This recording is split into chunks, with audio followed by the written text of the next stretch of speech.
D ગુકેશનો ઉછેર કેવી રીતે થયો, એના માતા પિતાએ કેવી રીતના મદદ કરી, એની લાઈફમાં શું હતું, આ બધી બાબતોની તમારી સાથે વાત કરીશું. નમસ્કાર. ભારતનો 18 વર્ષનો યુવાન ડી ગુકેશ ગઈકાલે દુનિયાનો સૌથી નાની વયનો ચેસમાં વર્લ્ડ ચેમ્પિયન બની ગયો. એ સમાચાર તો તમે સાંભળી લીધા હશે. ઘણી બધી વાતો સોશિયલ મીડિયા ઉપર ગઈકાલથી જ આવવા માંડી છે, પરંતુ અમે તમારી સાથે એ વાત કરીશું કે ડી ગુકેશનો ઉછેર કેવી રીતે થયો, એના માતા પિતાએ કેવી રીતના મદદ કરી, એની લાઈફમાં શું હતું, આ બધી બાબતોની તમારી સાથે વાત કરીશું. મારું નામ રાજેશ શાહ છે અને તમે જોઈ રહ્યા છો ગુજરાતના સૌથી મોટા digital news platform ખબરછે.com.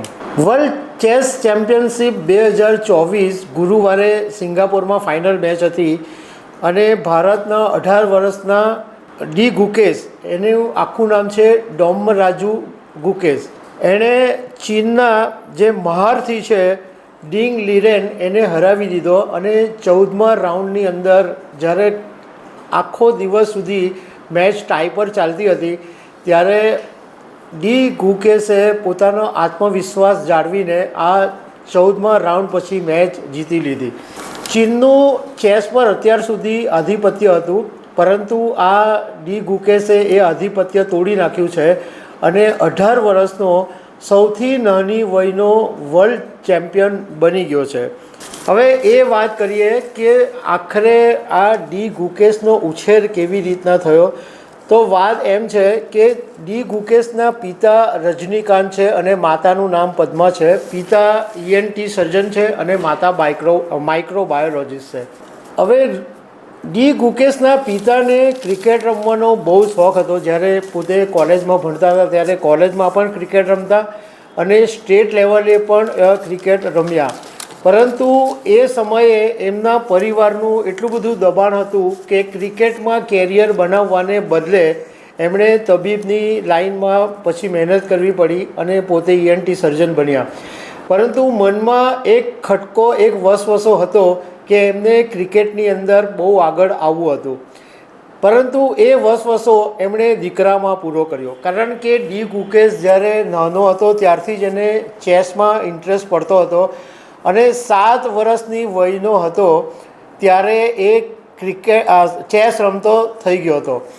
D Gukesh world champion બને એના માટે એના પિતા રજનીકાંત એને એટલું બધું મોટિવેટ કરતા કે એની દરેક બાબત પર ફોકસ કરતા અને જ્યાં બી ચેસની ચેમ્પિયનશિપ હોય એટલે ચેસની મેચ હોય ત્યાં એના પિતા જાતે જતા અને એને કારણે એવી પરિસ્થિતિ ઉદ્ભવી કે એ પોતાના ક્લિનિક ઉપર ધ્યાન કેન્દ્રિત નહોતા કરી શકતા, તો પછી ક્લિનિક બંધ કરવાનો વારો આવ્યો અને એક તબક્કે એવી પરિસ્થિતિ ઊભી થઈ કે એમના આખા ઘરનો જે ભાર હતો એ માતા પદ્મા ઉપર હતો. એટલે થોડીક આર્થિક મુશ્કેલી પણ હતી, કારણ કે ગુકેશને વિદેશ પણ લઈ જવો પડતો ચેમ્પિયનશિપ માટે. તો એ પૈસા એમની પાસે નહોતા, કારણ કે એ વખતની અંદર એમને સ્પોન્સર્સ પણ નહોતા મળતા. પણ એમણે ક્યારેય હિંમત હારી નહીં અને પૈસાની વ્યવસ્થા કરી અને દર વખતે ડી ગુકેશને લઈને જતા અને સાથેને સાથે પડછાયાની જેમ રહેતા. એમના પિતાએ એક ઇન્ટરવ્યૂમાં એક કિસ્સો બી કહેલો છે કે ડી ગુકેશ એવી રીતના ચેસની અંદર ખોવાયેલો છે કે એણે 4 વર્ષ, એ જ્યારે 4થા ધોરણમાં હતો ત્યારથી વાર્ષિક પરીક્ષા એક પણ વખત આપી નથી. કદાચ સ્કૂલે પણ કન્સિડર કરી લીધું હશે, પણ એ 4થા ધોરણમાંથી એક બી વખત એણે પરીક્ષા આપી નથી, કારણ કે એનું જે બી બધું ફોકસ હતું, એમ કહેવાય કે ચેસ એનો જીવ હતો. આખો વખત એ ચેસની અંદર જ ખોવાયેલો રહેતો. અને એક વખત એવું બનેલું કે યુરોપની ટૂર ઉપર ગયા હતા, તો એરપોર્ટ ઉપર રોકાવાનું હતું, તો મોટી હોટલમાં કે કોઈ જગ્યાએ સ્ટે કરવાને બદલે ડી ગુકેશ પોતે એરપોર્ટ પર જ સૂઈ ગયો હતો, કારણ કે એનાથી પૈસા બચતા હતા.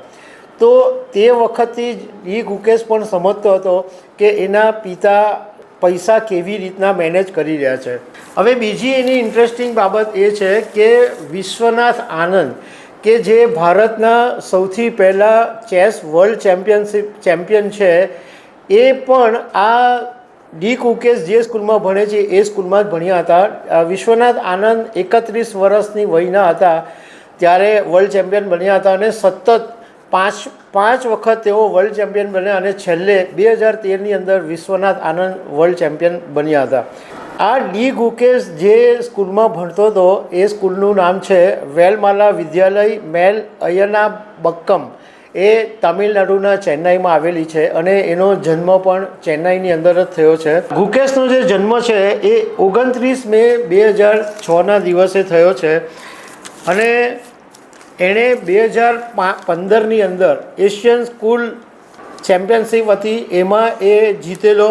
2018માં અંડર-12ની અંદર એ જીતેલો અને 2018માં જ્યારે અંડર-12માં યુવા શતરંજની જે ચેમ્પિયનશિપ હતી એમાં એને 5 વખત ગોલ્ડ મેડલ મળેલા.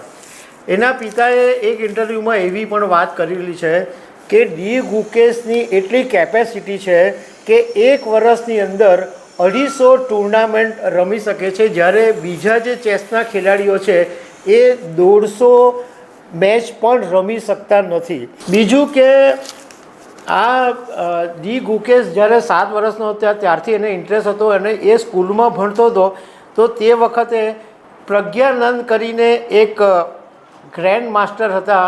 એ 10 જ વર્ષનો છોકરો હતો અને એ છોકરો એટલો બધો સરસ સ્કૂલમાં ચેસ રમતો હતો. એને જોઈને આ ગુકેશ ચેસ રમતા શીખ્યો અને એણે પોતે પણ એવું કીધું છે કે એ જ્યારે પણ મેચ રમે ત્યારે સામેવાળો શું એના મગજમાં ચાલી રહ્યું છે એ પણ ગુકેશ જાણી લે છે.